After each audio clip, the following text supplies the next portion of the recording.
Hello everyone. इस video में हम लोग डिस्कस करने वाले हैं आप सभी लोगों से एमसीक्यू क्वेश्चंस। ये एमसीक्यू क्वेश्चंस आपके एग्जाम पॉइंट ऑफ व्यू से मोस्ट इंपॉर्टेंट होने वाले हैं। क्यों?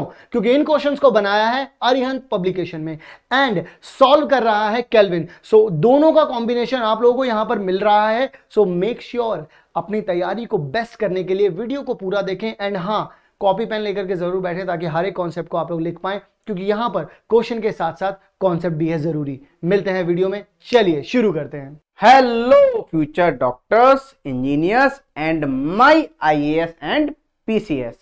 कैसे हैं आप लोग? आशा है कि आप फिट होंगे, फाइन होंगे और मजेदार भी होंगे और आपकी क्लास 10th की स्टडी भी बहुत ही धमाकेदार चल रही होगी।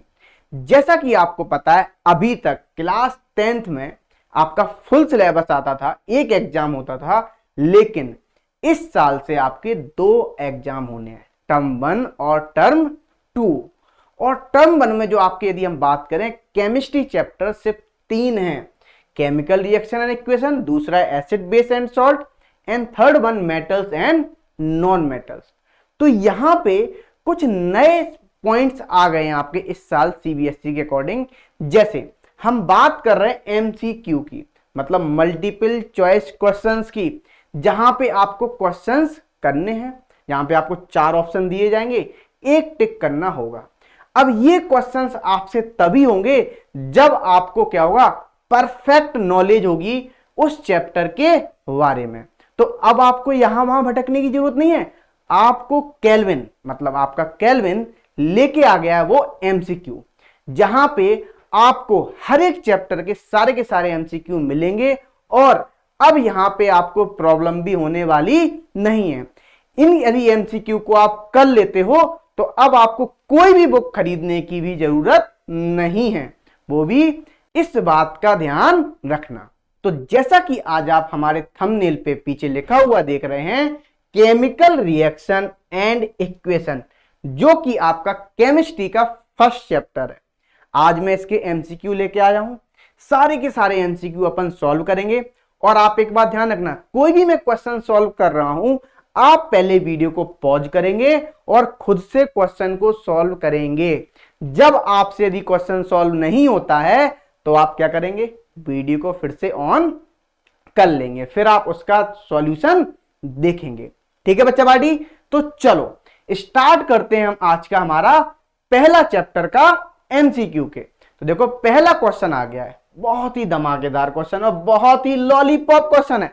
खाए हो ना लॉलीपॉप, है ना? खाओ, चूसो, फेंको, सिंपल। तो पहला क्वेश्चन लिखा हुआ है यहां पे, क्या लिखा हुआ है? विच of the following is not a physical change. देखो फिजिकल चेंज की बात कर रहा है, मतलब जो 2 टाइप के चेंज होते हैं आपके, एक होता है आपका फिजिकल चेंज। कौन सा होता है? एक होता है फिजिकल चेंज और दूसरा होता है आपका केमिकल चेंज। केमिकल चेंज तो आपको पता है, सिंपली यदि मैं फिजिकल चेंज की बात करता हूं तो फिजिकल चेंज क्या है? देखो फिजिकल चेंज में क्या हो, सॉलिड, लिक्विड, गैस, यही चेंजेस होंगे, है ना? या तो सॉलिड कन्वर्ट होगा लिक्विड में, या लिक्विड गैस में, या गैस लिक्विड में, या लिक्विड सॉलिड में। सिंपल। हमें क्या बताना है? जो कि आपका फिजिकल चेंज ना हो। तो देखो यहां पे ऑप्शन पढ़ते हैं।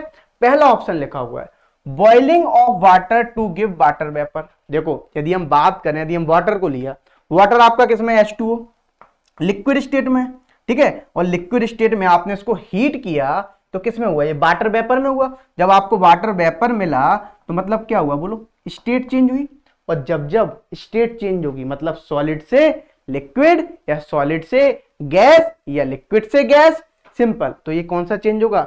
ये आपका सिंपल कौन सा? फिजिकल चेंज होगा। ये बात क्लियर? अब देखो दूसरा लिखा हुआ है यहां पे, दूसरी बात, melting of ice to give water. जो melting of ice to give water, simple. आप जब मेल्ट करेंगे आइस को, क्या होगा? वो भी आपको वाटर देगा। ठीक है, ये बात भी क्लियर है। ये भी आपका क्या है? Physical change. हमें क्या होता है? Not physical change. अच्छा, तीसरा this solution of salt in water, ये भी आपका कैसा है बोलो? ये भी आपका सिंपल फिजिकल चेंज है। अब बचा क्या आपका? D option. तो डी ऑप्शन है combustion of liquefied petroleum gas, जो एलपीजी। यदि हम देखो कंबस्शन, किसी भी आप एलपीजी का जब कंबस्शन करते हैं तो सिंपल यहाँ पे कैसा चेंज होता है, यहाँ पे आपका होता है सिंपल केमिकल चेंज। ठीक है, कैसा होता है, केमिकल चेंज, इस बात का ध्यान रखना। तो हमें क्या था, नॉट अ फिजिकल चेंज। तो आंसर क्या हो जाएगा यहाँ पे, सिंपल आपका डी आंसर हो जाएगा। तो देखो भाई, देखते हैं, चेक करते हैं क्या आ गया आंसर, सिंपल आपका डी आंसर आ गया। तो बताओ बच्चों किस किस का ये आंसर सही आया है, सभी का आया? तो आई होप सभी का आंसर सही आया होगा। तो चलो अब हम चलते हैं नेक्स्ट क्वेश्चन पे। क्वेश्चन नंबर 2 हमारा क्या बोल रहा है, यहां पे लिखा हुआ है विच one of the following process involve chemical reaction. देखो मतलब क्या, ऐसी प्रोसेस बताओ जहां पे इन्वॉल्व हो रही है आपकी केमिकल रिएक्शन। केमिकल रिएक्शन तो जानते ही हो, आपको सिंपल केमिकल रिएक्शन कैसे बोलते हैं, जैसे मान लो A प्लस B आपस में रिएक्ट किए तो क्या बना, C बना। ठीक है, जिसमें केमिकल चेंज होता है उसी को क्या बोलते हैं हम, केमिकल रिएक्शन बोलते हैं। ये बात तो आपको पता ही है। अब ऑप्शन लिखा हुआ है storing of oxygen gas under pressure in A gas cylinder. देखो यदि आप जैसे मान लो आपने कोई सिलेंडर लिया, उसमें आपने गैस को फिल किया, जब आप गैस को फिल करेंगे तो कोई केमिकल चेंज तो नहीं होगा ना, कोई केमिकल रिएक्शन होगी। सिंपल जो गैस आपके एनवायरमेंट में थी वही आपके सिलेंडर में है, सिंपल। अब देखो दूसरा लिखा हुआ है लिक्विफिकेशन ऑफ एयर। ये भी क्या, लिक्विफिकेशन ऑफ एयर भी करोगे तो गैस किस में कन्वर्ट हो रही है, आपकी सिंपल लिक्विड में कन्वर्ट हो रही है, ये भी आपका केमिकल रिएक्शन नहीं है। सी लिखा हुआ है keeping petrol in A China dish in the open. देखो यदि आप पेट्रोल को चाइना डिश में रखोगे, है ना, तो क्या हो जाता है, वो इवापोरेट हो जाता है ना, है ना।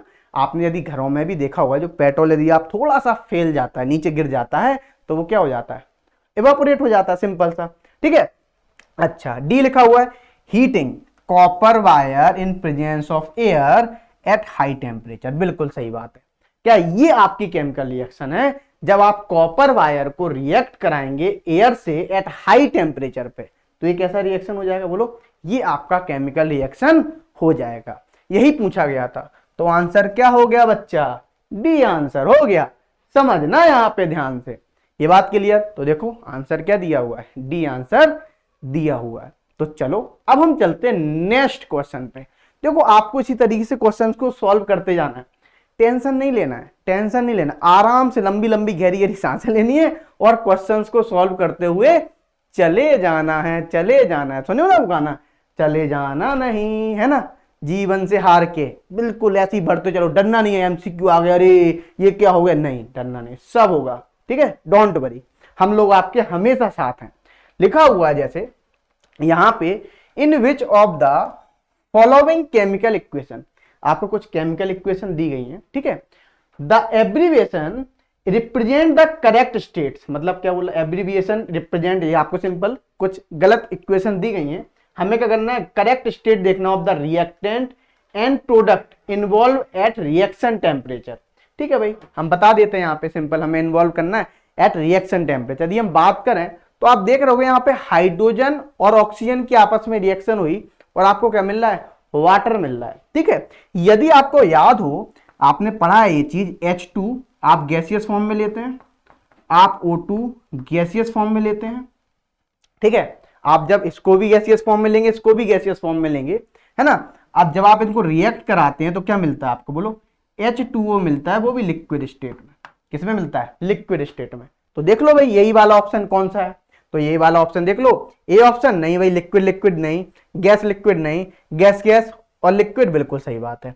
क्या हो गया, सी आंसर इसका सही हो गया। देखो एक बात ध्यान रखना, इसका मतलब एक गैसियस में है, किसमें, यदि जी लगा हुआ है गैसियस, मतलब हाइड्रोजन गैस, हाइड्रोजन ले रहे हो गैसियस फॉर्म में ले रहे हैं। O2 के आगे जी लगा हुआ है, मतलब इसका मतलब है गैसियस फॉर्म में ले रहे हैं। H2O के आगे L लिखा हुआ है, मतलब ये किस स्टेट में मिल रहा है, आपको लिक्विड स्टेट में मिल रहा है। मतलब यहां पे जो भी आपको लिखा हुआ है ब्रैकेट में, ये आपको स्टेट बता रहा है। क्या बता, स्टेट, कोई भी कंपाउंड है उसकी स्टेट के बारे में बता रहा है। तो देखो आंसर सिंपल क्या हो गया, सी आंसर हो गया। बोलना पड़ेगा हाँ या ना, पक्का वाला, सच्ची मुच्ची। तो चलो भाई फिर आगे बढ़ते हैं, नेक्स्ट क्वेश्चन पे चलते हैं। क्वेश्चन नंबर 4 देखते हैं, यहां पे लिखा हुआ है the reaction in which a substance और substances undergo change to produce new substance. ठीक है भाई, ये बोल रहा है कोई सब्सटेंस है है ना, वो आपस में चेंज हो, अंडर चेंज हो रहा है, क्या हो रहा है, चेंज टू प्रोड्यूस, चेंज कर रहा है, न्यू सब्सटेंस बन रहा है। ठीक है, मतलब ए मान लो चेंज होके सी बन रहा है। ठीक है, अच्छा न्यू सब्सटेंस बन गया।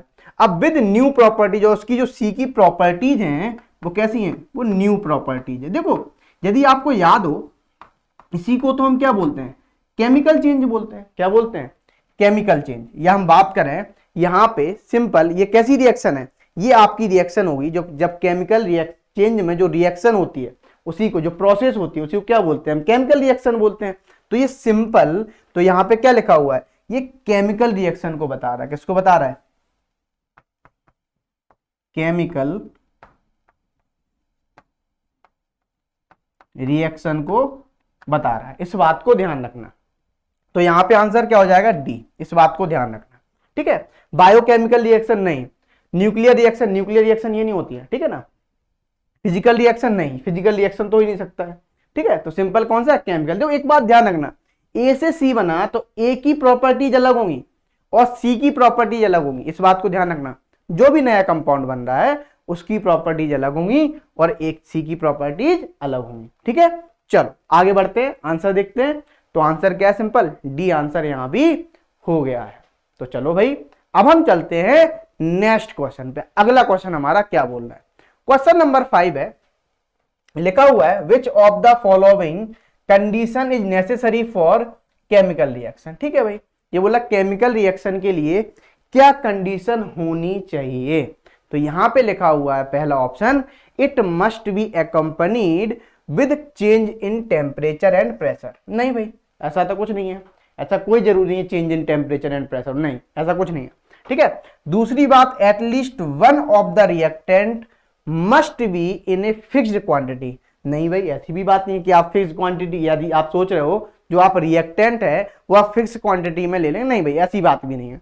तो सी लिखा हुआ, it must B follow the law of conservation of mass. बिल्कुल सही बात है, इसको क्या फॉलो करना चाहिए, law of conservation of mass.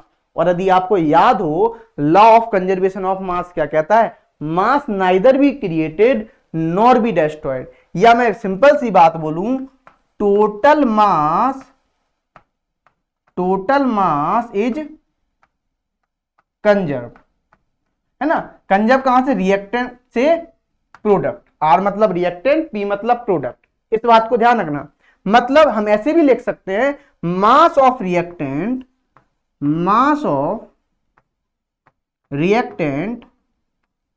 Equal to the mass of product. देखो मैं इसीलिए इन डिटेल में बता रहा हूं कि आपको मान लो क्वेश्चन लिखने को भी आ जाए तब भी आप क्वेश्चन को सॉल्व कर लें, टेंशन नहीं लेना है आपको। ठीक है, तो आंसर क्या हो गया बच्चा, सी आंसर हो गया। देखो कितने आसान आसान क्वेश्चंस हैं, बस आप इसी तरीके से पढ़ते जाना। देखो यदि आपको कोई क्वेश्चन समझ में नहीं आ रहा या कोई कॉन्सेप्ट समझ में नहीं आया तो आपको क्या करना है, बार बार वीडियोस को देखना है, पीछे जाओ फिर से देखो, जब तक वही लाइन सुनते रहो जब तक कि क्लियर ना हो जाए। इस बात का ध्यान रखना। चलो भाई नेक्स्ट क्वेश्चन पे चलते हैं। क्वेश्चन नंबर 6 देखते हैं। यहां पे लिखा हुआ है simple, there is an equation x. ठीक है, इक्वेशन एक्स दे दिया गया। ठीक है, which contains equal number of atoms of each element on both the side, what is x. तो देखो ये सिंपल ये बोल रहा है, आपको कोई इक्वेशन एक्स दे दी गई है और यहां पे यदि हम बात करें तो जैसे मान लो इक्वेशन एक्स है और मान लो एक रिएक्टेंट से प्रोडक्ट बन रहा है। ठीक है, जब रिएक्टेंट से प्रोडक्ट बन रहा है तो यहां पे जितने रिएक्टेंट के एटम्स हैं उतने ही किसके एटम्स हैं, प्रोडक्ट के एटम्स हैं। जब जितने रिएक्टेंट के एटम हैं और जितने ही प्रोडक्ट के एटम्स हैं तो ये कौन सी रिएक्शन हो जाएगी, ये सिंपल आपकी बैलेंस इक्वेशन हो जाएगी। कैसी हो जाएगी, बैलेंस इक्वेशन हो जाएगी। तो यहां पे जो एक्स है वो कैसी है, बैलेंस इक्वेशन है। ठीक है, इस बात को ध्यान रखना, अनबैलेंस नहीं भाई, क्योंकि यहां पे लिखा हुआ है ना, क्योंकि number of atoms each element on both side is equal. जब इक्वल दिया हुआ है तो सिंपल यहां पे क्या हुआ, मतलब हम लिख सकते हैं नंबर ऑफ, यहां पे atoms of reactant equal to the number of atoms of product. ठीक ठीक है, इस बात को ध्यान रखना। तो यहां पे देख लो केमिकल नहीं भाई, ऑल द अबव नहीं भाई, तो सिंपल क्या हो जाएगा आपका ए आंसर हो गया आ बैलेंस इक्वेशन। ये बात क्लियर? तो आप आंसर भी देख सकते हैं, ए आंसर दिया हुआ है। तो चलो अब हम चलते हैं नेक्स्ट क्वेश्चन पे। तो क्वेश्चन नंबर 7 बोल रहा है यहां पे, देखो फिर से आ गया same, which among the following is not a physical change. यहां फिर से आ गया, देखो फिजिकल चेंज नहीं बताना। फिजिकल चेंज मतलब आपका सिंपल हमें कैसा बताना, केमिकल चेंज। तो देख लो भाई यहाँ पे केमिकल चेंज कौन सा हो रहा है। यदि हम बात करें एवापोरेशन ऑफ पेट्रोल, देखो ये तो आपका क्या है, फिजिकल चेंज है, ठीक है, ये फिजिकल चेंज है। Burning of liquefied petroleum gas, बिल्कुल सही बात, ये कैसा होगा, ये आपका केमिकल चेंज होगा। कैसा होगा, केमिकल चेंज, ठीक है, इस बात को भी ध्यान रखना। अब हम बात करें यदि यहां पे heating of an iron rod to red hot, ये भी आपका कैसा है, फिजिकल चेंज है। कैसा है, फिजिकल चेंज, ठीक है। Sublimation of solid ammonium chloride, देखो सब्लिमेशन समझते हो, यहां पे एक नया शब्द आया सब्लिमेशन, समझना। सब्लिमेशन हम उसे बोलते हैं, ध्यान समझ लो यहां पे, सब्लिमेशन। तो सब्लिमेशन किसे बोलते हैं ये समझ लो। तो सब्लिमेशन हम बोलते हैं जब आपका सॉलिड कन्वर्ट हो जाए किसमें, गैस में, ठीक है। वो भी कब होगा, solid is directly converted into gas at definite temperature. जो बच्चे लोग यहां पे डेफिनेट टेम्परेचर लगाना भूल जाते हैं, डेफिनेट टेम्परेचर, जब मतलब आप डेफिनेट टेम्परेचर बोले तो आप ऐसा नहीं है कि आप रूम टेम्परेचर पे कुछ भी लेके आ गए और अब आप बोले इवेपोरेट हो जा, हे जादू है इवेपोरेट हो जा, छू छू उड़ जा, नहीं भाई ऐसा नहीं होगा ना, ऐसा नहीं होगा।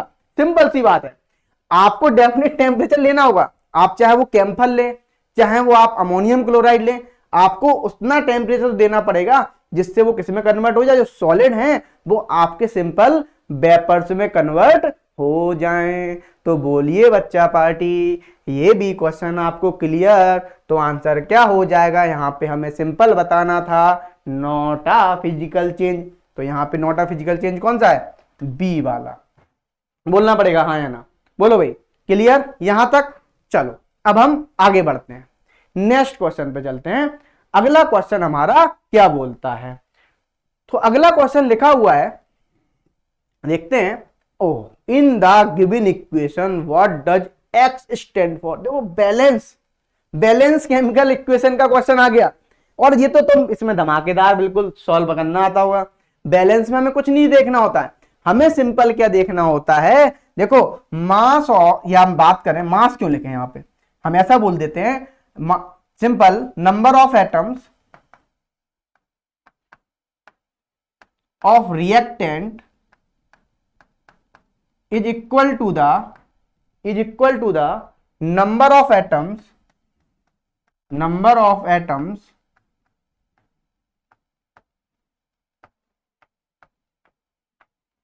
of product, ठीक है। ये बात होगी सिंपल, बस हमें यही नंबर ऑफ एटम्स इक्वल करना है। मतलब आपको मैं बता दूं, जो बैलेंस केमिकल इक्वेशन होती है, जो बैलेंस इक्वेशन होती है, बैलेंस केमिकल इक्वेशन जो होती है, ये आपकी law of conservation of mass को फॉलो करती है ना, law of conservation of mass को फॉलो करती है। मैं गारंटी दे रहा हूं आपको इस बात का, यदि आप ये एमसीक्यू देखेंगे ना तो आपको, मुझे लगता है फुल चैप्टर आपको रिवाइज हो जाएगा। ये बात मैं बिल्कुल बोल रहा हूं, क्योंकि मैं इन डिटेल में ही बता रहा हूं। एमसीक्यू नहीं, आपको मान लो शॉर्ट नोट लिखने पे भी आ जाए तब भी आप लिख लोगे, बस आप इनको एक बार देख लो, जो बच्चा इनको देख लेगा उसको कवर अप हो जाएगा। जैसे यहां पे लिखा हुआ है, अब देखो ये आपको सिंपल केमिकल रिएक्शन दे दी गई है, ठीक है। एल्यूमिनियम की रिएक्शन हमने किससे कराई, इसको बोलते हैं सल्फ्यूरिक एसिड। क्या बोलते हैं, सल्फ्यूरिक एसिड, याद रखना H2SO4, नाम भी बता दे रहा हूं, है ना, किंग ऑफ एसिड भी बोला जाता है, ठीक है, सल्फ्यूरिक एसिड, ठीक है। और यहां पे कितने हैं, 2 एल्यूमिनियम है।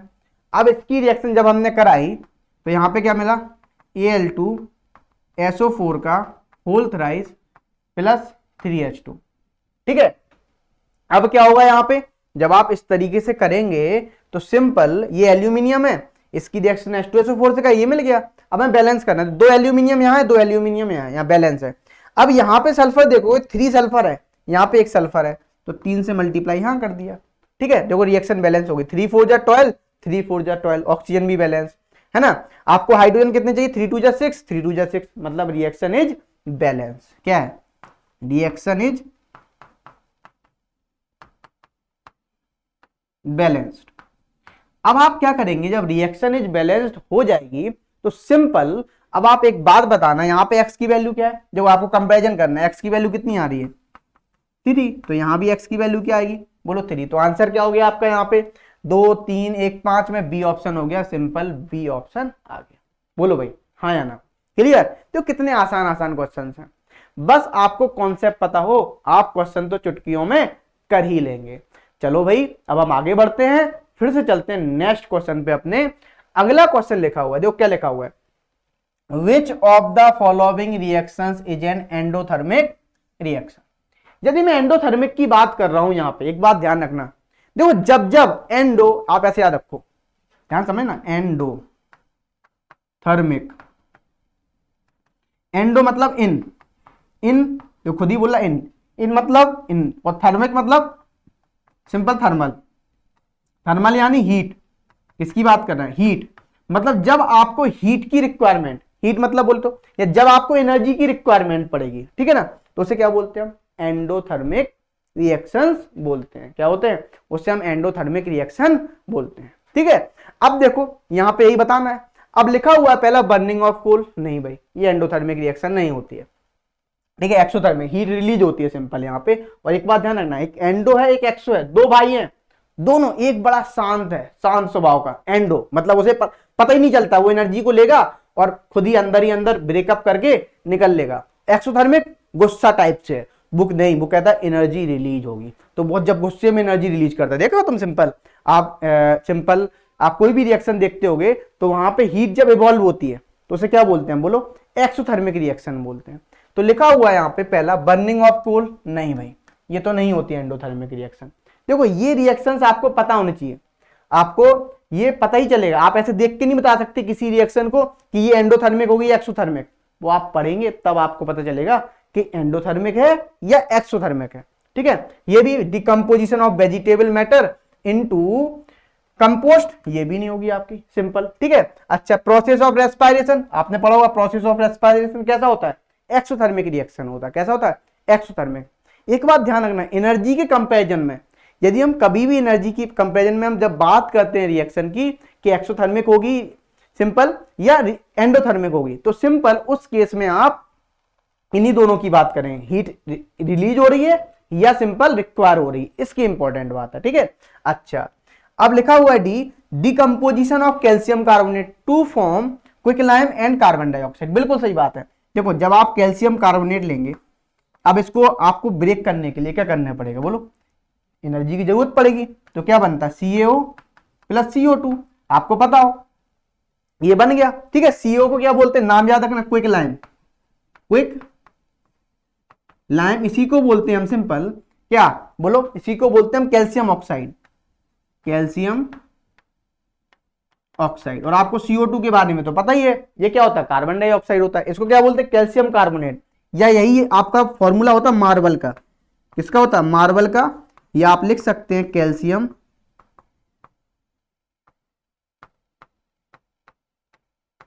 कार्बोनेट, ठीक है। इस बात का ध्यान रखना, तो आंसर क्या हो जाएगा, ये आपकी जैसी रिएक्शन होगी, एंडोथर्मिक रिएक्शन होगी, तो सिंपल यहां पे आंसर हो गया डी, इस बात का ध्यान रखना, ठीक है, क्लियर।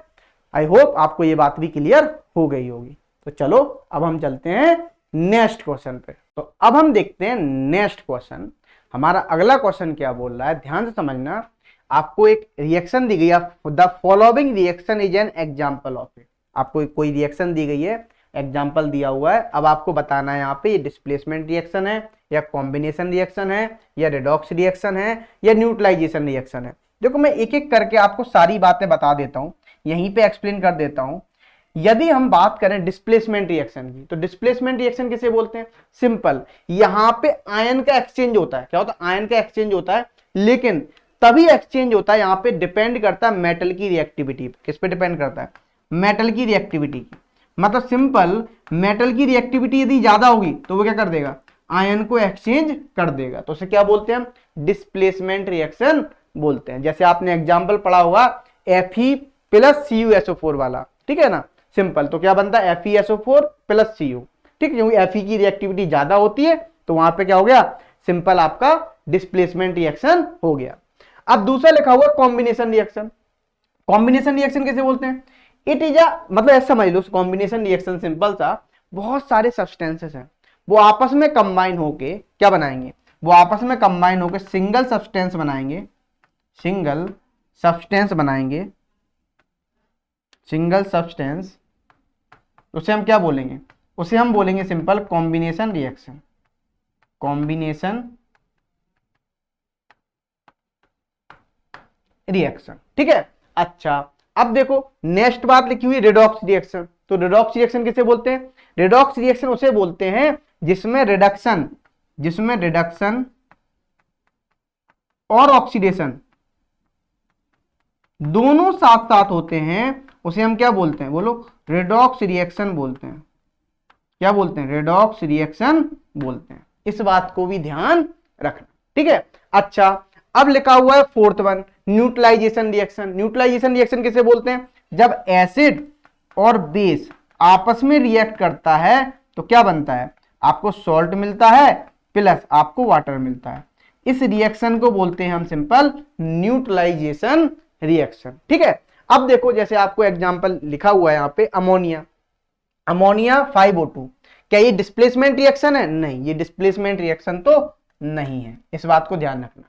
अब लिखा हुआ है क्या ये कॉम्बिनेशन रिएक्शन है, हाँ ये कॉम्बिनेशन रिएक्शन है, याद रखना, क्योंकि दो सब्सटेंस से आपस में कंबाइन होकर सिंगल सब्सटेंस बन रहा है NO। देखो H2O आपका सिंपल यूनिवर्सल होता है, उसको आप इंक्लूड नहीं करेंगे, ठीक है, आप यहाँ पे NO देखेंगे, ठीक है, तो यहाँ पे सिंगल सब्सटेंस में ये कॉम्बिनेशन रिएक्शन तो है, ठीक है, क्या हो जाएगा आपका कॉम्बिनेशन रिएक्शन हो गया।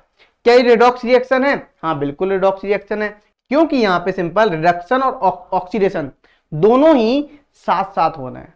यदि बात करें रिडक्शन मतलब सिंपल एडिशन ऑफ हाइड्रोजन और ऑक्सीडेशन मतलब एडिशन ऑफ ऑक्सीजन, ठीक है, एडिशन ऑफ ऑक्सीजन, तो सिंपल यही हो रहा है, तो ये रेडॉक्स रिएक्शन भी है।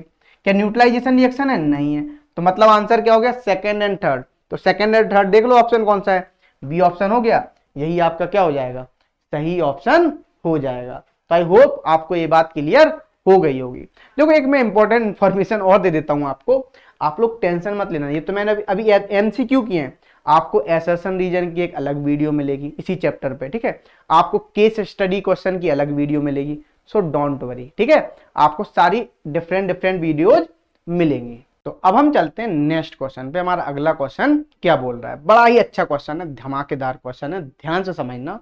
अब हम देखते हैं क्वेश्चन नंबर 11, लिखा हुआ है यहाँ पे, एक डाइल्यूट फेरस सल्फेट सॉल्यूशन है, ठीक है, was gradually added to the beaker containing acidified permanganate solution, ठीक है, उसने ये बोला सिंपल, आपने एक फेरस सल्फेट FeSO4 सॉल्यूशन लिया है, ठीक है, आपने एक लिया परमैग्नेटिक सॉल्यूशन मतलब सिंपल MnO4-, ठीक है, ये ले लिया है। अब देखो एक आपने ये भी ले लिया है सिंपल, ये किसमें एसिडिफाइड H+ मतलब एसिडिफाइड, ठीक है। अच्छा अब आप सिंपली मैं यहाँ पे पूरी केमिकल रिएक्शन तो नहीं लिख रहा हूं, मैं इंपॉर्टेंट पार्ट लिख रहा हूं, जब आप हायर क्लासेस में जाएंगे 11th क्लास में तब आपको ये बहुत अच्छे से समझ में आएगा, क्योंकि रेडॉक्स का क्वेश्चन है, इस बात को ध्यान रखना। तो यहाँ पे किस में जाता है, Fe+2 में जाता है, और ये किस में मिलता है आपको, सिंपल MnO4-, ये आपको Mn+2 में मिलता है, इस बात को ध्यान रखना, ठीक है। तो यहाँ पे यदि हम बात करते हैं, अब देखो ये मिल गया मैंने सिंपल एक, ये आयंस मिलते हैं, सॉरी Fe+2 नहीं मिलता, यहाँ पे Fe+3 मिलता है, क्या मिलता है, Fe+3, ध्यान से देखना, Fe+3 मिल गया। अब देखो अब यहाँ पे लिखा हुआ है the light purple colour of the solution fades, मतलब कुछ टाइम बाद क्या होता है, जो पर्पल कलर होता है, पर्पल कलर समझते हो किसका होता है, परमैंगनेट का, ठीक है, वो थोड़े टाइम बाद फेड मतलब हल्का पड़ जाता है, और कुछ टाइम बाद उसके बाद वो क्या हो जाता है, डिसअपियर हो जाता है, फाइनली डिसअपियर। अब ये पूछ रहा है यहाँ पे which of the following is the correct explanation for the observation, इसके लिए करेक्ट एक्सप्लेनेशन क्या होगा। देखो जब आपने ये Fe+2 से अभी क्या है +2, यहाँ पे जो फेरस बोल रहा है, फेरस मतलब कितना चार्ज होता है, +2 चार्ज होता है। फेरिक ये किसमें गया, फेरस फेरिक में गया, मतलब क्या हुआ, सिंपल जो KMnO, यदि हम बात करें यहाँ पे जो आपका सिंपल Fe+2 ये क्या हो गया, ये आपका ऑक्सीडाइज हो गया, क्या हो गया, जो FeSO4 है सिंपल ये क्या हो गया, ऑक्सीडाइज हो गया। इस बात को ध्यान रख लेना, ठीक है ना। अच्छा अब लिखा हुआ MnO4-, तो MnO4- क्या हो रहा है, सिंपल यहाँ पे ऑक्सीडाइजिंग एजेंट है, क्या है, ऑक्सीडाइजिंग एजेंट। देखो यहाँ पे मैं परमैंगनेट आयन लिख रहा हूं, आप ऐसा भी लिख सकते थे, यदि आपको लिखना है आप ऐसे मत लिखो, पोटेशियम परमैंगनेट भी लिख सकते हो, ठीक है, ये पोटेशियम परमैंगनेट होता है, ये मैंने परमैंगनेट आयन लिखा था सिंपल, ये आप परमैंगनेट लिख भी सकते हो, पोटेशियम परमैंगनेट, ठीक है। तो हमने क्या लिखा, जो आपको MnO4- या हम बात करें KMnO4 की, तो जो KMnO4 है ये कैसा है बोलो, ये आपका ऑक्सीडाइजिंग एजेंट है, क्या है, ऑक्सीडाइजिंग एजेंट। इस बात को ध्यान रखना। देखो एक बात ध्यान रखना, जिसका रिडक्शन होता है उस एलिमेंट को हम बोलते हैं ऑक्सीडाइजिंग एजेंट, और जिसका ऑक्सीडेशन होता है उसको हम बोलते हैं रिड्यूसिंग एजेंट। इस बात का ध्यान रखना। अभी बस आपको ये बात ध्यान रखनी है कि +2 से किस में गया, +3 में गया, KMnO4 किस में गया, Mn+2 में गया, सिंपल मैंने आयंस में लिख दिए, बस ये बात अभी ध्यान रखो, ठीक है। जब आप हायर क्लासेस में आओगे तब आपको ये बात अच्छे से समझ में आ जाएगी। तो यहां पे यदि हम आंसर देखते हैं तो KMnO4 क्या है, यहाँ पे ऑक्सीडाइजिंग एजेंट, तो मतलब क्या हो गया, और इट ऑक्सीडाइज FeSO4, और ये किसको ऑक्सीडाइज कर रहा है, FeSO4 को, तो आंसर क्या हो गया, सिंपल आपका ए आंसर हो गया। बोलो भाई ये बात क्लियर सभी को, है ना। अब हम चलते हैं नेक्स्ट क्वेश्चन पे। अगला क्वेश्चन हमारा क्या बोल रहा है, यदि मैं क्वेश्चन नंबर 12 की बात करता हूं तो लिखा हुआ है यहां पे simple, which among the following is are displacement reaction. देखो वो भी कौन सी, डबल डिस्प्लेसमेंट, डिस्प्लेसमेंट नहीं डबल डिस्प्लेसमेंट। तो डबल डिस्प्लेसमेंट रिएक्शन समझते हो, आप लोगों में से कौन बच्चे स्कूल गए हैं, जो बच्चे स्कूल जाते होंगे यदि उन्हें याद हो तो वो खाना खाते हैं तो वो क्या करते थे, एक्सचेंज खेलते थे, इसका खाना ये, इसका ये, इसने ये लिया, इसने एक्सचेंज होता था। तो यहां भी सिंपल दो यदि मान लो आयंस हैं, वो आपस में क्या करेंगे, एक्सचेंज करेंगे। जब आयंस का यहां पे क्या होगा, एक्सचेंज होगा, आयंस का यहां पे एक्सचेंज होगा, तो उस रिएक्शन को हम क्या बोलते हैं, बोलो, डबल डिस्प्लेसमेंट रिएक्शन बोलते हैं। क्या बोलते हैं, डबल डिस्प्लेसमेंट रिएक्शन। तो देखो यहां पे देख लेते हैं हम सिंपल, आयंस का एक्सचेंज कहां हो रहा है, जैसे लिखा हुआ PbCuCl2 PbCl2 प्लस कॉपर नहीं, यहां पे तो दोनों आयंस का आपस में चेंज नहीं हो रहा है, ठीक है। Na2SO4 sodium sulphate, barium chloride, ठीक है, गिब्स BaSO4 + 2NaCl। तो देखो यहाँ पे देखो क्लोरीन और सल्फेट आयन का क्या हो रहा है, आपस में एक्सचेंज हो रहा है। जब एक्सचेंज हो रहा है तो सिंपल क्या हो जाएगा, बोलो, इसको हम बोलेंगे डबल डिस्प्लेसमेंट रिएक्शन। तो सेकेंड वाला क्या हो गया, डबल डिस्प्लेसमेंट रिएक्शन हो गया। अब हम बात करते हैं सिंपल थर्ड वाला, C+O2 गिव्स CO2, ये कैसी है, कॉम्बिनेशन रिएक्शन है, ये नहीं होगी, ये तो आपकी हो ही नहीं सकती है। अभी देखो ये लिखी हुई फोर्थ वाली कंबस्शन रिएक्शन, मीथेन की रिएक्शन ऑक्सीजन से कराई CO2 + H2O, ये जो रिएक्शन है ये आपकी कंबस्शन रिएक्शन है, कंबस्शन रिएक्शन, ठीक है। और ये जो रिएक्शन लिखी हुई है ये लिखी हुई है आपकी सिंपल कॉम्बिनेशन रिएक्शन, क्या लिखी हुई है, कॉम्बिनेशन रिएक्शन। तो डबल डिस्प्लेसमेंट रिएक्शन कौन सा है, सिंपल आपका पहला वाला, सॉरी सेकंड वाली, कौन सी, सेकंड वाली। तो ऑप्शन देख लो सेकंड कौन सा है, बी में है, तो आंसर क्या हो गया इसका, सिंपल आपका बी आंसर हो गया। बोलना पड़ेगा हाँ या ना, मजा आ रहा होगा। देखो मैंने पहले भी बोला था, फिर से बोल रहा हूं, आपको वीडियो खुद से पॉज करनी है और क्वेश्चन को सॉल्व करना स्टार्ट कर देना है, बाद में सॉल्यूशन देखना है, बाद में लास्ट में, ठीक है। चलो आगे बढ़ते हैं, नेक्स्ट क्वेश्चन पे चलते हैं। क्वेश्चन नंबर 13 है, लिखा हुआ है, देखो क्या लिखा हुआ है, बेरियम क्लोराइड है, ठीक है, हमने क्या लिया, बेरियम क्लोराइड ले लिया, BaCl2, ठीक है। इसकी रिएक्शन जब हमने अमोनियम सल्फेट से करा दी, किससे करा दी, अमोनियम सल्फेट, NH4 का whole twice SO4, ammonium sulphate से करा दी। अब क्या मिला आपको, सिंपल मिला, एंड मिला फॉर्म्स बेरियम सल्फेट, क्या मिल गया आपको, एक तो देखो यहां पे कैसी रिएक्शन हो रही है, अभी हम बात करें, यहां पे हो गया बेरियम सल्फेट मिल गया, प्लस अब क्या मिलेगा, प्लस अमोनियम क्लोराइड मिल गया, क्या मिल गया, अमोनियम क्लोराइड। देखो मैं अनबैलेंस केमिकल रिएक्शन लिखा हुआ हूं, केमिकल रिएक्शन को बैलेंस नहीं किया है, तो ये आपको अमोनियम क्लोराइड मिल गया। अब यदि आप देखोगे यहाँ पे तो सिंपल आयन का क्या हो रहा है, एक्सचेंज हो रहा है, और जब जब आपका आयन का एक्सचेंज होगा तब तब कैसी रिएक्शन होगी, डबल डिस्प्लेसमेंट रिएक्शन। तो एक बात तो हमें पता चल रही है, यहाँ पे डबल डिस्प्लेसमेंट रिएक्शन तो है, सिंपल। अच्छा, अब जो आपको BaSO4 मिलता है ये आपको सॉल्युबल अनसॉल्युबल मिलता है। कैसा, इनसॉल्युबल। इनसॉल्युबल बोले तो मतलब ये आपको कैसा, सॉलिड फॉर्म में मिलता है। तो इस ऐसी रिएक्शन जहां पे आपको क्या मिलता है, इनसॉल्युबल कोई भी कंपाउंड मिलता है, टेस्ट ट्यूब में जैसे मान लो आपने लिया BaCl2 और अमोनियम सल्फेट, आपने जैसे मिक्सअप किए तो BaCl2 नीचे प्रेसिपिटेट आउट हो जाएगा, इनसॉल्युबल होगा। तो ऐसी रिएक्शन को हम बोलते हैं प्रेसिपिटेशन रिएक्शन। कौन सी रिएक्शन बोलते हैं, प्रेसिपिटेशन रिएक्शन। तो आंसर क्या हो गया, इसका सेकंड भी हो गया। डिस्प्लेसमेंट है नहीं, कॉम्बिनेशन है नहीं, तो सिंपल क्या हो गया, सेकंड एंड फोर्थ हो गया। तो आप देख लो यहाँ पे आंसर क्या हो गया, डी आंसर।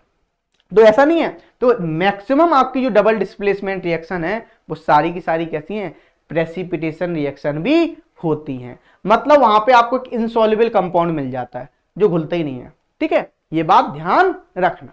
चलो भाई, अब हम आगे बढ़ते हैं, नेक्स्ट क्वेश्चन पे चलते हैं। अगला क्वेश्चन हमारा क्या बोल रहा है, यदि अगला क्वेश्चन की बात करें, क्वेश्चन नंबर 14, तो क्या बोल रहा है, लिखा हुआ है what happens when dilute hydrochloric acid.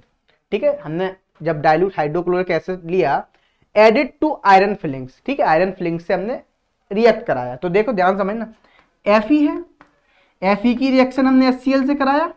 ठीक है, तो आपको क्या मिलेगा बच्चा, यहाँ पे आपको मिलता है FeCl2 प्लस आपको मिलती है हाइड्रोजन गैस इवॉल्व होती है।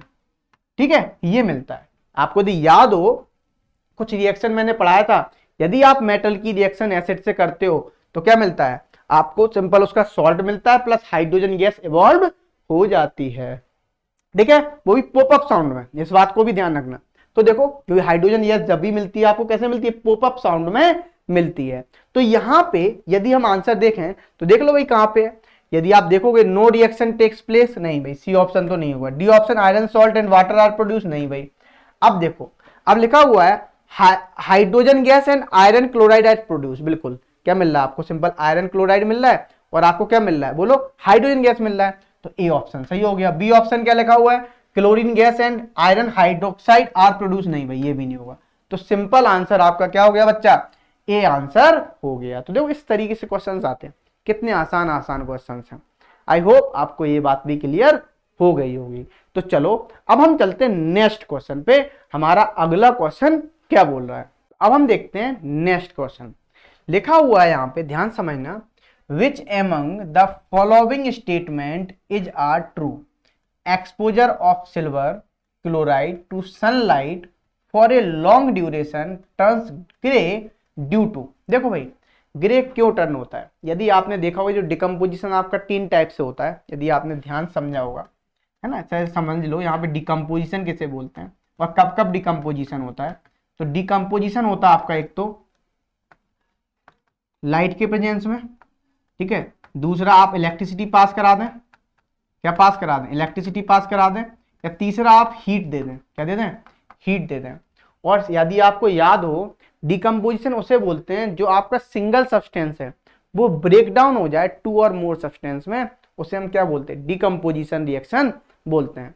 और दूसरी बात, डिकम्पोजिशन रिएक्शन और कॉम्बिनेशन रिएक्शन आपस में कैसी हैं, अपोजिट रिएक्शन है, जस्ट अपोजिट। ठीक है, इस बात का भी ध्यान रखना। अब यदि हम यहाँ पे सिंपल, उसने क्या बोला, सिल्वर क्लोराइड लिया, तो देखो यदि हम AgCl में क्या ले लें, सनलाइट ले लेंगे, क्या ले लेंगे, सनलाइट, तो क्या मिलता है आपको, Ag मिलता है, ठीक है, प्लस क्लोरीन मिलता है। ठीक है, अच्छा ये किस कलर का मिलता है आपको, ग्रे कलर का। तो सिंपल किसका हो रहा है, देखो AgCl, तो आप क्या कर रहे हो, यहां से आपका फॉर्मेशन किसका हो रहा है, सिल्वर का फॉर्मेशन हो रहा है, किसका हो रहा है, सिल्वर का फॉर्मेशन। तो यहां पे आंसर क्या हो जाएगा, the formation of silver by decomposition of silver chloride, बिल्कुल सही बात है, पहला ऑप्शन तो सही है। दूसरा लिखा हुआ है सब्लिमेशन ऑफ सिल्वर क्लोराइड, नहीं ये तो नहीं होता है। ठीक है, अच्छा अब तीसरा लिखा हुआ है decomposition of chlorine gas from silver chloride, नहीं भाई ये भी नहीं होता है। अब फोर्थ वन लिखा हुआ है ऑक्सीडेशन ऑफ सिल्वर क्लोराइड, नहीं भाई ये भी नहीं होता है। तो फिर आंसर क्या हो गया इसका? सिंपल आंसर आपका फर्स्ट वाला ही सही है। तो ऑप्शन क्या हो गया? ए ऑप्शन आपका करेक्ट हो गया। तो आई होप आपको ये बात भी क्लियर हो गई होगी। तो अब हम चलते हैं नेक्स्ट क्वेश्चन पे। तो अगला क्वेश्चन ये रहा, क्वेश्चन नंबर 16 क्या बोल रहा है, ध्यान से समझना।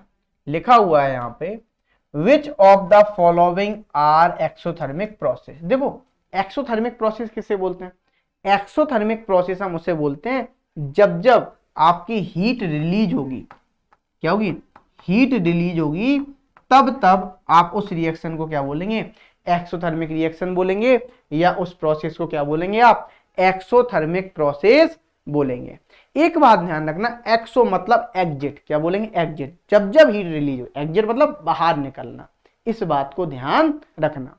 अब देखो लिखा हुआ है पहला option, reaction of water with quicklime. देखो जब रिएक्शन ऑफ वाटर है विद क्विकलाइम तो ये कैसा है? ये आपका सिंपल एक्सोथर्मिक होता है। कैसा होता है? एक्सोथर्मिक, ठीक है, एक्सो।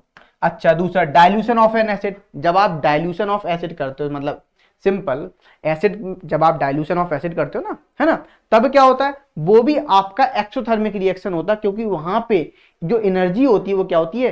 रिलीज होती है, और बहुत फास्ट होती है, यदि आपने देखा हो। ठीक है, तो ये भी कैसा है? एक्सोथर्मिक। इवापोरेशन ऑफ वाटर, नहीं, ये तो एक्सोथर्मिक नहीं होता है। सब्लिमेशन ऑफ कैंपर, नहीं, ये भी एक्सोथर्मिक नहीं होता है। तो सिंपल कौन सा आंसर हो गया? फर्स्ट और सेकेंड। तो फर्स्ट और सेकेंड मतलब ए ऑप्शन। तो बोलिए भाई, ये बात क्लियर? तो देखो अब हम आंसर को चेक कर लेते हैं। तो आंसर क्या है? ए आंसर है। देखो कितने आसान आसान क्वेश्चन आ रहे हैं, मतलब यदि आपको कॉन्सेप्ट का पता है तो क्वेश्चन चुटकियों में बन जा रहे हैं, विद इन अ सेकेंड, कुछ करने की जरूरत नहीं है। मैं तो इतना एक्सप्लेन कर रहा हूं इसलिए इतना टाइम लग रहा है। आप लोग जब करोगे तो आपको एक्सप्लेनेशन की जरूरत ही नहीं है, आपको चुटकियों में क्या कर देंगे? जस्ट टिक आउट कर देंगे। चलो भाई नेक्स्ट क्वेश्चन पे चलते हैं। अगला क्वेश्चन हमारा क्या बोल रहा है, ध्यान से समझना, बड़ा अच्छा क्वेश्चन है। लिखा हुआ है 3 बीकर है, ठीक है भैया, 3 बीकर ले लिए, एक ए है, एक बी है, एक सी है। हम भी 3 बीकर ले लेते हैं, एक ए है, एक बी है, ठीक है, एक सी है। ध्यान समझना, ले लिया। अब देखो, each containing 25 ml of water, हमने सबको कंटेन करा दिया 25 ml वाटर है। ईच जो कंटेन कर रहे हैं वो 25 ml वाटर को कंटेन कर रहे हैं, ठीक है। अब देखो लिखा हुआ है a small amount of NaOH, हमने क्या लिया? एक स्मॉल अमाउंट ऑफ NaOH लिया, फिर लिया अनहाइड्रस CuSO4 और एंड NaCl हमने, और सोडियम क्लोराइड को ले लिया। वर एडिड टू द बीकर्स, हमने उनको एडिट कर दिया बीकर्स में, ए में, बी में एंड सी में रिस्पेक्टिवली, ठीक है भाई। ए में हमने ऐड किया, बी में ऐड किया, सी में ऐड कर दिया। अब देखो, it was observe that there was an increase in the temperature of the solution, मतलब कुछ देर बाद देखा गया तो उनमें क्या हुआ? उनका जो टेम्परेचर था बीकर्स का वो क्या होने लगा? इंक्रीज होने लगा, ठीक है ना। In contained in beaker A and B, किस किस कौन कौन सी beaker? A and B. Where as in case of beaker C the temperature of the solution falls, और जो सी था बीकर उसका टेम्परेचर क्या होने लगा?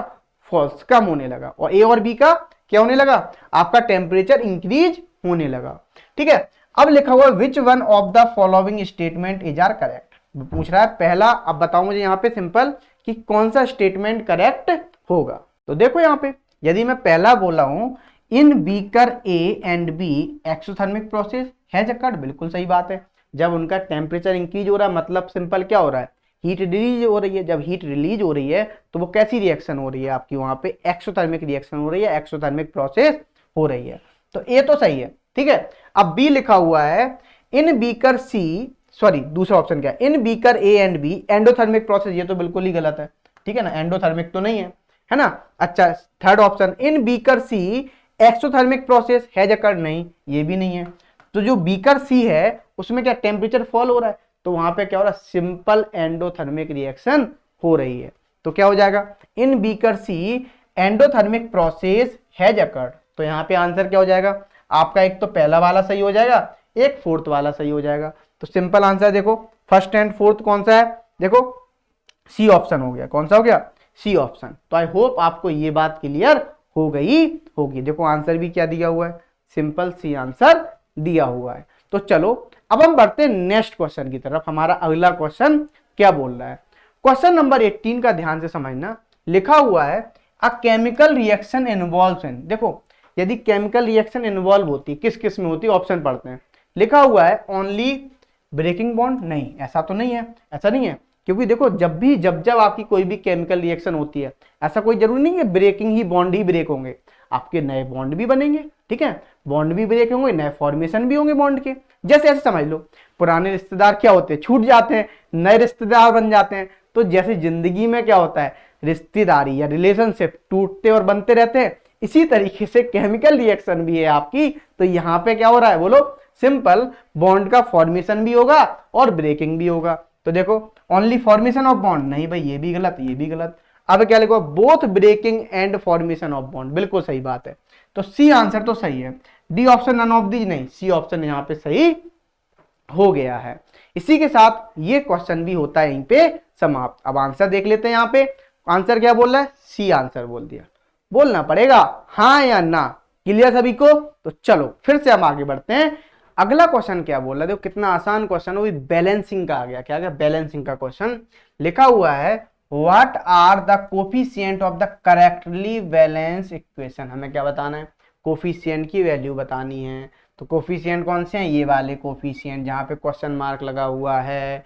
तो ध्यान से समझना बच्चा। ऐसे मान लो हमने लिखा BaCl2 gives Al2SO4 का होल थ्राइस gives, यहाँ पे मिल गया आपको BaSO4 प्लस AlCl3, ठीक है। अब देखो यदि आप देखोगे यहाँ पे तो बैरियम कितने हैं, बैरियम एक बैलेंस है। एल्यूमिनियम देखते हैं, यहाँ पे 2 एल्यूमिनियम, यहाँ पे 1 एल्यूमिनियम। तो यहाँ पे क्या हो जाएगा, सिंपल हमने 2 से मल्टीप्लाई कर दिया। तो देखो अब 2 एल्यूमिनियम यहाँ भी, 2 एल्यूमिनियम यहाँ भी।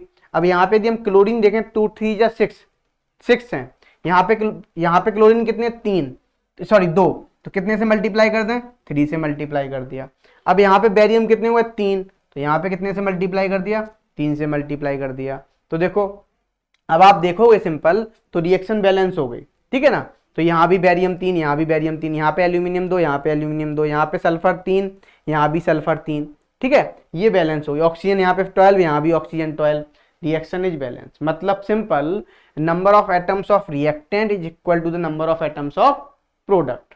तो अब आप देखोगे, देखो इसका 3 का कोफिशिएंट, देखो PaCl2 का 3 है, फिर आपका 1 3, 1, 3, 2, देख लो यही ऑप्शन, जो ऑप्शन होगा वही करेक्ट हो जाएगा। तो सिंपल यहाँ पे आप देखोगे तो सी आंसर आपका आ गया। तो आई होप आपको ये बात भी क्लियर हो गई होगी। चलो अब हम चलते हैं नेक्स्ट क्वेश्चन पे। अगला क्वेश्चन क्या है, ध्यान समझना, क्वेश्चन नंबर 20। लिखा हुआ है सॉलिड कैल्शियम ऑक्साइड, ठीक है, सॉलिड कैल्शियम ऑक्साइड दे दिया, simple CaO react vigorously with water, ठीक है भाई। उसने किससे, आपने जैसी रिएक्शन कराई H2O से, वाटर से, तो क्या मिला, टू फॉर्म कैल्शियम हाइड्रोक्साइड। आपको क्या मिल गया, कैल्शियम हाइड्रोक्साइड मिल गया। यदि आपको पता हो इसी को हम बोलते हैं सिलेक्ट लाइम, क्या बोलते हैं, सिलेक्ट लाइम, ठीक है। अब देखो अब लिखा हुआ है accompanied by liberation of heat, और हीट को क्या कर रहा है, रिलीज कर रहा है, ठीक है, हीट रिलीज कर रहा है। दिस प्रोसेस इज कॉल्ड, इस प्रोसेस को बोलते हैं स्लैकिंग ऑफ लाइम, क्या बोलते हैं, स्लैकिंग ऑफ लाइम बोलते हैं।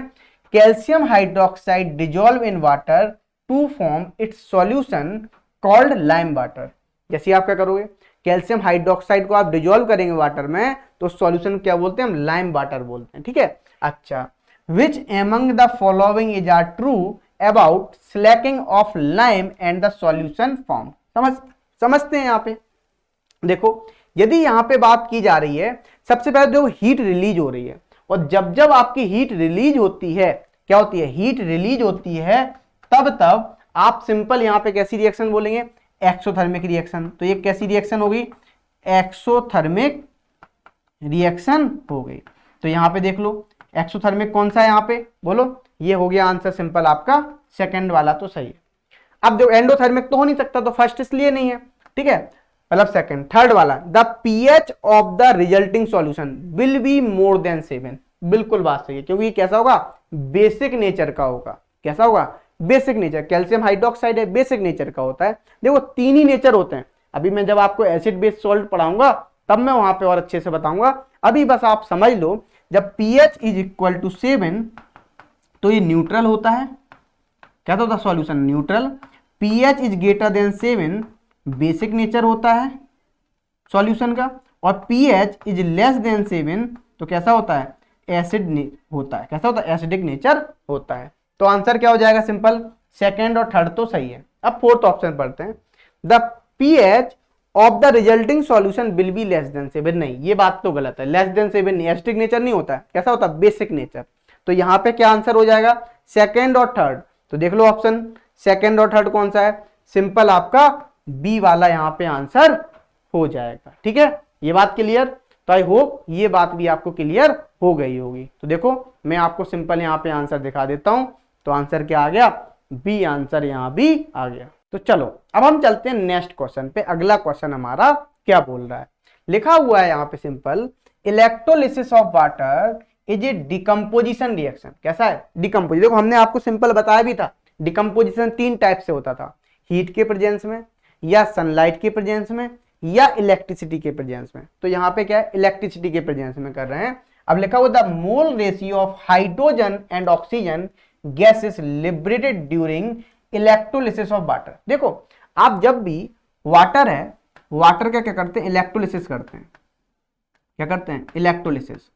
तो जैसे ही आप इलेक्ट्रोलिसिस करेंगे तो सिंपल यहाँ पे क्या मिलता है, H2 मिलता है प्लस O2 मिलता है। ठीक है, अब आप इसको बैलेंस कर लो। तो यहाँ पे क्या होता है, जब आप बैलेंस करते हैं 2H2 और O2 तो सिंपल क्या मिलता है आपको, 2:1 में। तो आंसर क्या हो गया यहाँ पे, सिंपल 2 मोल इसके 1 रेशियो, यही तो बोल रहा है, मोल रेशियो बताओ।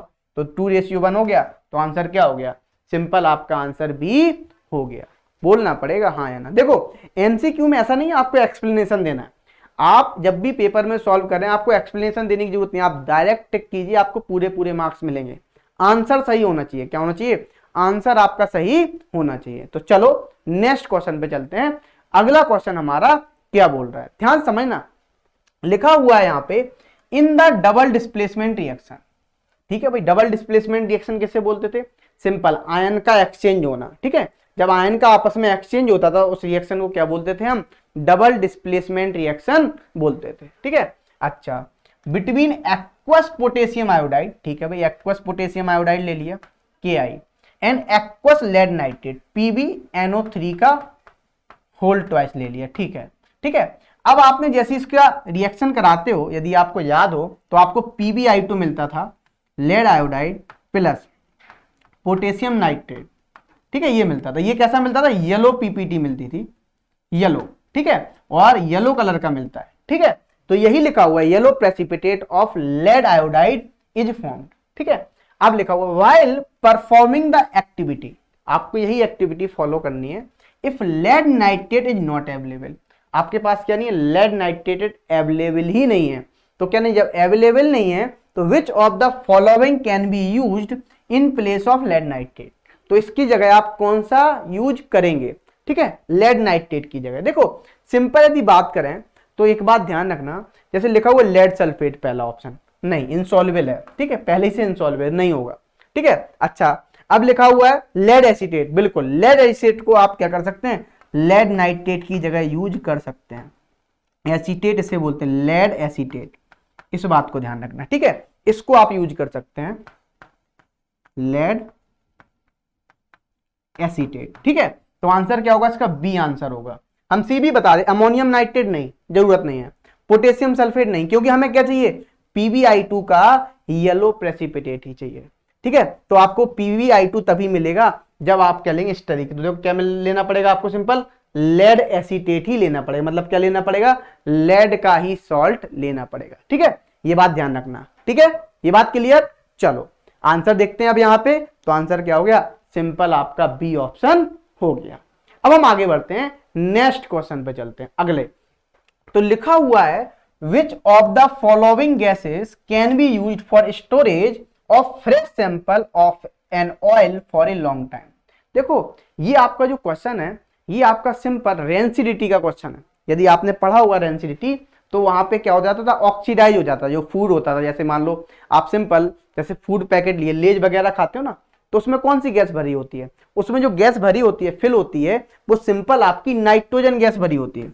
क्यों होती है नाइट्रोजन गैस? क्योंकि ये कैसी होती है, इनर्ट गैस होती है। कैसी होती है, इनर्ट गैस। ठीक है, इनर्ट गैस क्यों होती है? सिंपल क्योंकि इसकी हाई बॉन्ड डिसोसिएशन एनर्जी होती है, आप हायर क्लासेस में इसको पढ़ेंगे। इनर्ट गैस होती है और ये नॉन रिएक्टिव गैस होती है। कैसी होती है, नॉन रिएक्टिव। अच्छा, अब एक बात ध्यान रखना, हम नाइट्रोजन ही नहीं, यहां पे हम नोबल गैसेस भी ले सकते हैं। नोबल गैसेस जानते हो, सिंपल हीलियम, नियॉन, जीनान, ये सब कैसी हैं, नोबल गैसेस हैं, जो कि क्या होती हैं, बहुत ज्यादा स्टेबल होती हैं। ठीक है, या तो आप नोबल गैसेस ले लो या आप नाइट्रोजन गैस ले लो। तो आप देख लेते हैं यहीं पे ऑप्शन, कार्बन डाइऑक्साइड और ऑक्सीजन नहीं, नाइट्रोजन और ऑक्सीजन नहीं, कार्बन डाइऑक्साइड और हीलियम नहीं, हीलियम और नाइट्रोजन बिल्कुल सही बात, डी ऑप्शन। चाहे आप हीलियम ले लो या नाइट्रोजन ले लो, दोनों ही बातें सही हैं। तो आई होप आपको ये बात क्लियर होगी और आंसर भी देख सकते हैं, डी आंसर दिया हुआ है। चलो अब हम नेक्स्ट क्वेश्चन पे चलते हैं। अगला क्वेश्चन क्या बोल रहा है, लिखा हुआ है यहां पे, ध्यान समझना, the following reaction is used for the preparation of oxygen gas is the laboratory. ठीक है भाई, लेबोरेटरी एक प्रिपरेशन मेथड दिया गया है। सिंपल KClO3 को हीट कर दिया, ठीक है, हीट किया तो KCl प्लस O2 मिल गया। ठीक है, ऑक्सीजन बनाने का क्या है, मेथड है। अब यहां पे लिखा हुआ है, यहां पे क्या लिखा हुआ है, विच of the following statement is correct about the reaction. हमें क्या बताना, इसके बारे में एक स्टेटमेंट करेक्ट बताना है। तो लिखा हुआ है, देखो हीट के प्रेजेंस में, यदि हीट के प्रेजेंस में है तो सिंपल यहां पे ये भी डिकम्पोजिशन रिएक्शन हो रही है। कैसी रिएक्शन है, डिकम्पोजिशन रिएक्शन, डिकम्पोजिशन रिएक्शन, क्योंकि जो सिंगल सब्सटेंस है, दो सब्सटेंस में क्या हो रहा है, ब्रेकडाउन हो रहा है, तो क्या बोल रहे हैं हम, डिकम्पोजिशन रिएक्शन बोल रहे हैं। तो आप देख सकते हो पहला option, it is a decomposition reaction and endothermic in nature, बिल्कुल बात सही है। क्या हुआ, ये एंडोथर्मिक नेचर, मतलब यहाँ पे जब आप ब्रेक डाउन करोगे तो एनर्जी क्या होगी, नीड होगी, रिक्वायरमेंट होगी। ठीक है, तो ये तो बात हो गई। चलो, it is a combination reaction, नहीं। अब लिखा हुआ है it is a decomposition reaction and accompanied by release of heat, नहीं, रिलीज ऑफ हीट तो है ही नहीं।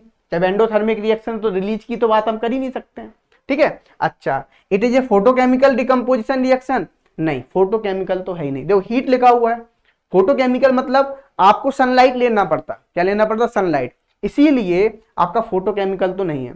तो सिंपल आपका आंसर क्या हो जाएगा, यहाँ पे सी भी गलत है, डी भी गलत है, तो सिंपल आपका ए ऑप्शन करेक्ट हो गया। तो आप आंसर भी देख सकते हैं, यहाँ पे ए ऑप्शन सही है। क्लियर, चलो अब हम आगे बढ़ते हैं। तो अब हम देखते हैं यहाँ पे simple chemical reaction on 2Na plus Cl2 gives 2NaCl is an example of, किसका एग्जाम्पल है। देखो आपको पता है, दो सब्सटेंस है, आपस में कंबाइन हो क्या बना रहे हैं, सिंगल सब्सटेंस बना रहे हैं। जब सिंगल सब्सटेंस बना रहे हैं तो उसे क्या बोलेंगे, बोलो, ऐसी रिएक्शन को हम बोलते हैं, क्या बोलते हैं, बोलो, कॉम्बिनेशन रिएक्शन। तो कैसी रिएक्शन है, कॉम्बिनेशन रिएक्शन। डायरेक्ट ही क्वेश्चन हो रहा है, कुछ करना ही नहीं था, रिएक्शन। तो यहां पे देख लो आंसर क्या हो जाएगा, कॉम्बिनेशन रिएक्शन हो जाएगा। A answer is the correct answer. आपको देखना ही नहीं था, ना डिकम्पोजिशन है, डबल डिस्प्लेसमेंट है, ना डिस्प्लेसमेंट रिएक्शन है, ये आंसर नहीं है। नेक्स्ट क्वेश्चन हमारा क्या बोल रहा है, ध्यान से समझना। लिखा हुआ है simple, which of the following is are decomposition reaction. तो देखो डिकम्पोजिशन रिएक्शन है। अब यदि आप देखोगे चारों ऑप्शन में सिंगल सब्सटेंस है, ठीक है, सिंगल सब्सटेंस है, तो सिंगल सब्सटेंस किस में ब्रेक डाउन होगा, टू और मोर सब्सटेंस में। देखो सिंपल टू और मोर सब्सटेंस में। अच्छा, ये कैसी है, डिकम्पोजिशन रिएक्शन ही है। हमने बताया था हीट के प्रेजेंस में होगी तब भी डिकम्पोजिशन रिएक्शन होगी, हीट के प्रेजेंस में यहाँ भी हो रही है डिकम्पोजिशन रिएक्शन, यहाँ पे इलेक्ट्रिसिटी के प्रेजेंस में हो रही है, तो कैसी है, बोलो, सिंपल आपका ये भी डिकम्पोजिशन रिएक्शन है। याद रखना, बैलेंस नहीं लिखी हुई है, आप यदि बैलेंस करना चाहोगे तो 2H2 करना पड़ेगा। ठीक है, अच्छा, तो ऑप्शन क्या हो जाएगा, सिंपल डी ऑप्शन हो गया, ऑल ऑफ दीज। कितना आसान क्वेश्चन है, लॉलीपॉप क्वेश्चन, हमारी बोलने में क्या, लॉलीपॉप क्वेश्चन। तो डी ऑप्शन हो गया, देख सकते हैं। यदि मैं 27 की बात कर रहा हूं तो ध्यान से समझना, ये आपको कॉलम ए कॉलम बी दे दिया, मैच है, मैचिंग टाइप के क्वेश्चन है। तो देखो क्या बोल रहा है, टाइप्स ऑफ केमिकल रिएक्शन दिया गया, केमिकल इक्वेशन दिया हुआ है। जैसे उसने बोला कॉम्बिनेशन रिएक्शन, तो कॉम्बिनेशन रिएक्शन किसे बोलते हैं, जहां पे दो सब्सटेंस आपस में कंबाइन होके सिंगल सब्सटेंस बना रहे होंगे, वो कौन सी रिएक्शन होगी, कॉम्बिनेशन रिएक्शन होगी। तो सिंपल, पहले का क्या आंसर हो गया, सेकंड वाला। अब देखो बी वाला डिकम्पोजिशन रिएक्शन, तो डिकम्पोजिशन रिएक्शन बच्चा कैसे बोलेंगे, जब सिंपल क्या होंगे, सिंगल सब्सटेंस ब्रेक डाउन हो जाएगा टू और मोर सब्सटेंस में, तो उसे क्या बोलेंगे हम, डिकम्पोजिशन रिएक्शन बोलेंगे। तो यहाँ पे क्या आंसर हो गया, फर्स्ट वाला, ठीक है। अच्छा, अब डिस्प्लेसमेंट रिएक्शन कैसे बोलेंगे, सिंपल, अब एक ये ऑप्शन बचा था, जब आयन का क्या हो रहा है, एक्सचेंज हो रहा है, क्योंकि Fe की क्या है, रिएक्टिविटी ज्यादा है, ताकतवर है ना बॉडी बिल्डर, तो बॉडी बिल्डर को पता है वो पतले आदमी को क्या करेगा, एक मारेगा वो साइड से हो जाएगा और जगह ले लेगा। तो इसी तरीके से यहाँ पे आयरन की क्या है, रिएक्टिविटी ज्यादा है, इसीलिए क्या कर लेगा, ये आयन का एक्सचेंज हो जाएगा। तो सिंपल यहाँ पे FeSO4 प्लस कॉपर मिल जाएगा। तो ये कैसी रिएक्शन है, डिस्प्लेसमेंट रिएक्शन। तो क्या हो जाएगा, सी। अब देख लेते हैं हम यहाँ पे ए का फर्स्ट देखो यहाँ पे कहाँ है, ए का फर्स्ट, ठीक है, सॉरी ए का सेकंड है, क्या ए का सेकंड, बी का क्या है, बी का फर्स्ट, और सी का क्या है, थर्ड। देख लो ये ऑप्शन कौन सा है, ठीक है, ये ऑप्शन है आपका सिंपल सी ऑप्शन हो गया। क्या हो गया, सी ऑप्शन। तो आई होप आपको ये बात भी क्लियर हो रही होगी। चलो अब हम आगे बढ़ते हैं। तो अब हम चलते हैं नेक्स्ट क्वेश्चन पे। क्या बोल रहा है यहाँ पे, लिखा हुआ द साइन इंडिकेट्स, देखो कितने आसान आसान क्वेश्चन है।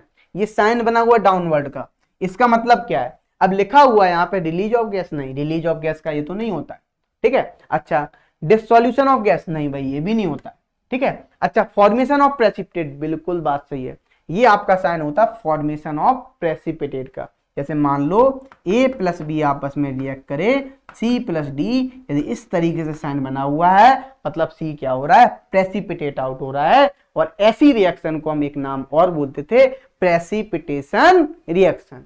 तो ये भी हो गया। डी नहीं भाई, तो आंसर क्या है, सिंपल आपका सी आंसर है। तो आप आंसर भी देख सकते हैं। तो चलो अब हम चलते हैं नेक्स्ट क्वेश्चन पे। तो सिंपल लिखा हुआ है, देखो एक केमिकल रिएक्शन है, AgNO3 की रिएक्शन कराई NaCl से, तो क्या मिला, AgCl मिला और NaNO3 मिला।